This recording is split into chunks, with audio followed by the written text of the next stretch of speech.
Big updates on possible NXT call-ups, with one being considered to be a manager on the main roster and possibly a stable being split up. Plus, we have an update when it comes to Seth Rollins' view on the 3-hour duration of Monday Night Raw every single week. Nick Khan has spoken about the possibility of Roman Reigns transitioning into Hollywood, and an update on Gabe Sapolsky now that his 90-day WWE non-compete clause has expired.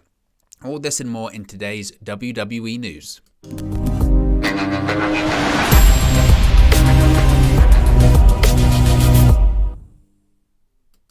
Hey guys, welcome back to Wrestle News 365. Hope everyone is doing very well. As always, there are plenty of news stories to get into in the world of WWE and NXT call-ups. That's what always happens after WrestleMania. Now, we didn't see any on, we saw some returns, shall we say. We saw Braun Breaker on Raw, but everyone gets excited for the Raw and SmackDown after WrestleMania because we see some names that we're more familiar to seeing in NXT get finally called up to the main roster, and that could be the case, possibly beginning on SmackDown on Friday. So those are the names you can see on the screen right there as to who could be coming up to the main roster.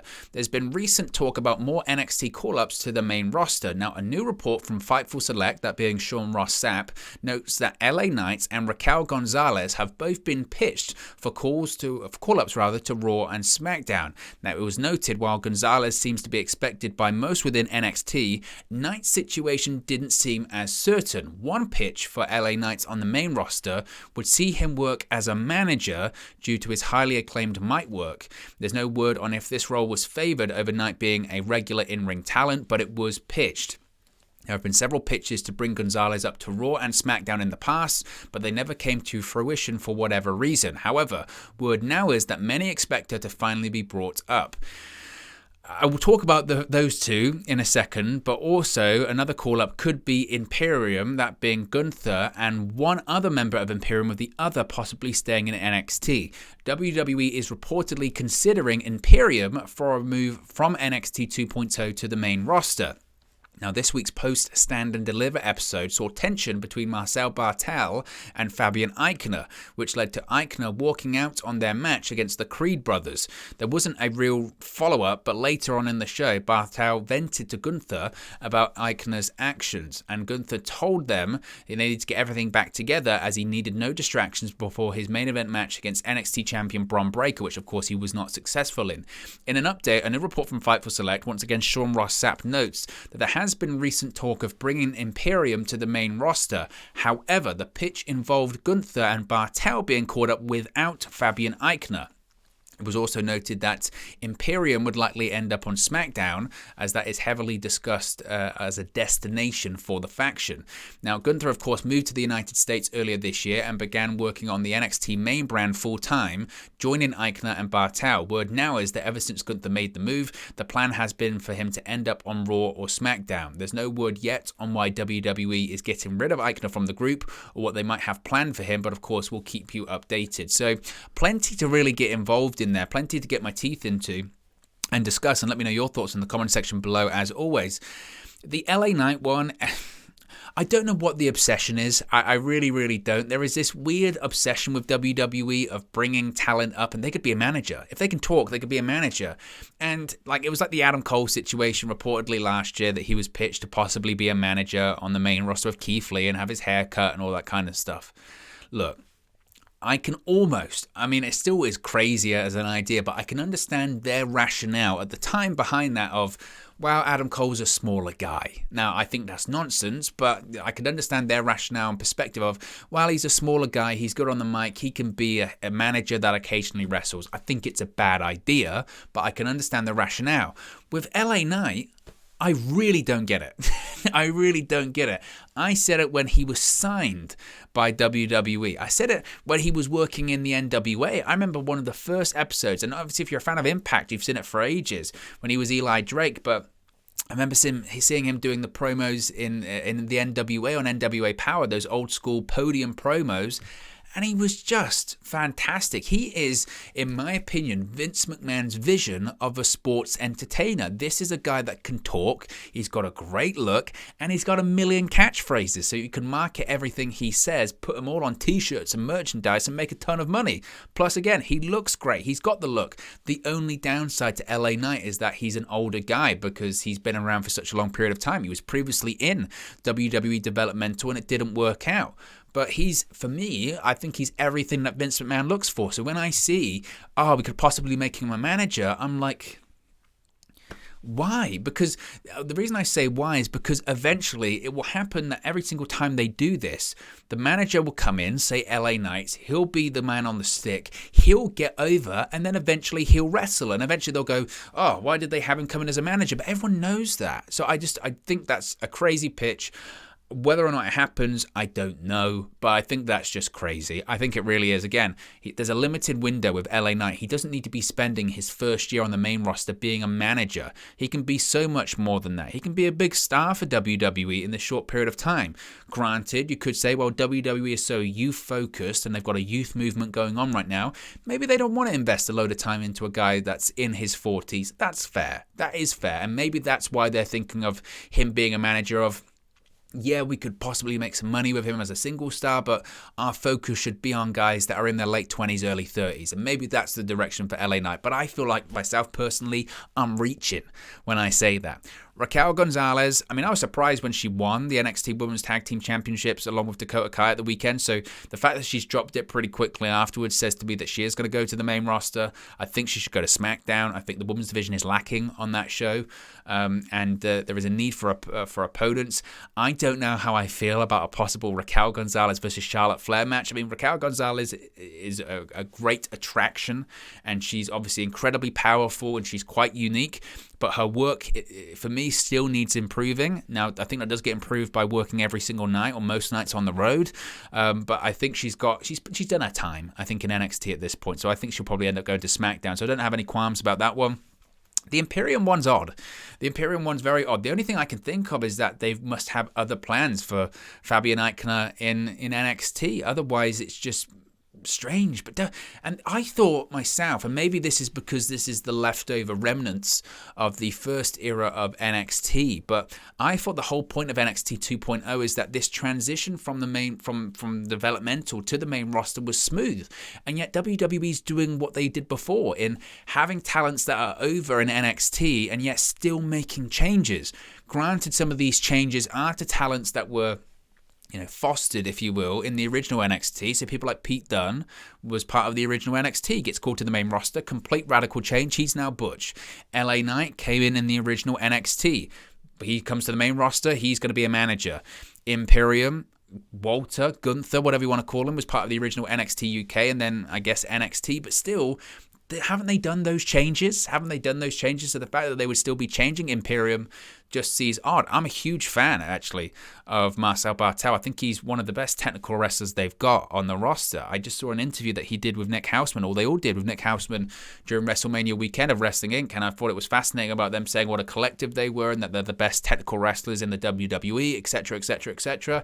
So the fact that they would be splitting one off just seems odd. I think the reason Imperium works is you've got Walter, Gunther as the head, and then you've got Barthel and Eichner as the tag team, and that fits. If Walter comes to the main roster with Barthel, that's a tag team, and what, they're going to be working tag team matches? I'm not sure. Walter's a singles attraction, so I find that one odd, unless NXT have said we've got specific plans, or for whatever reason WWE have said, yeah, we want Gunther on the main roster, but also we don't really want that guy because we've decided we don't like him. That just seems, again, very odd. But the thing is, with these reports, as I mentioned before, with Fightful Select, chances are we see this happening. Remember with, the Edge faction, maybe it's going to be Damian Priest in this heel faction, and it happens a couple of days later at WrestleMania. Don't be surprised if we see all three of these names, or at least two of them, on SmackDown on Friday. I wouldn't be shocked at all. Seth Rollins recently did an interview with the SI Media podcast and detailed, like everyone else, why he's not a fan of the 3-hour format of Monday Night Raw. He said, quote, "I think a 3-hour show is just obnoxiously long every single week," Rollins admitted.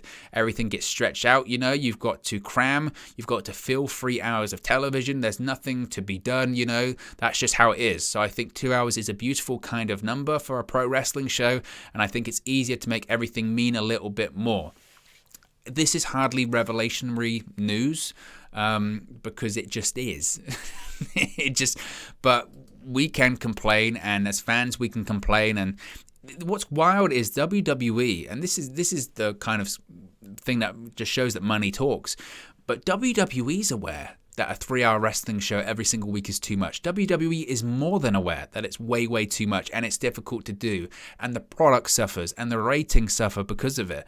It's been a decade. 2012, Monday Night Raw became 3 hours after the 1000th episode on the USA Network. After that, it was 3 hours every single week.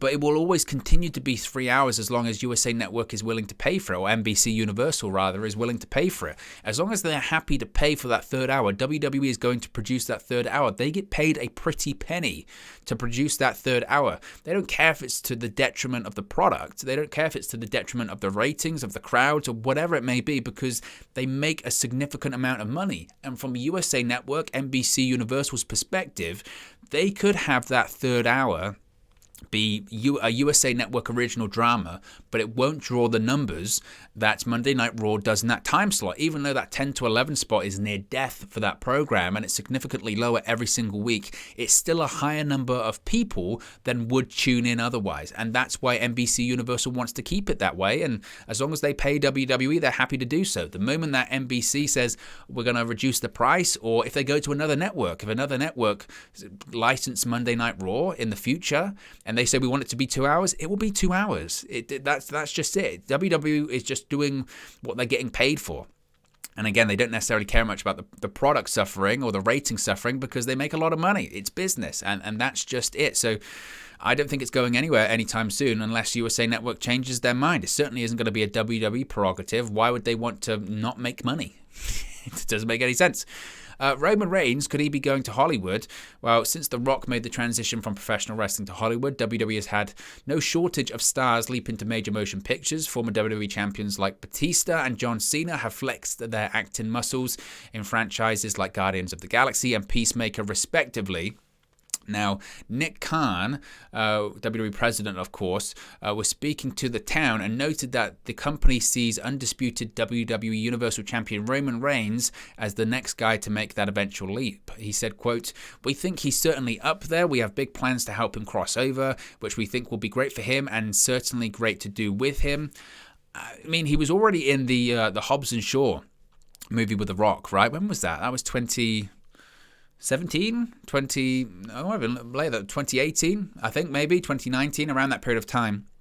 And I really do think that we might be on the final, I think we might be in the final run, shall we say, of Roman Reigns' career as a full-time pro wrestler. I think that whenever he drops the Universal Championship, which I don't think will be anytime soon, I don't think it'll be this year.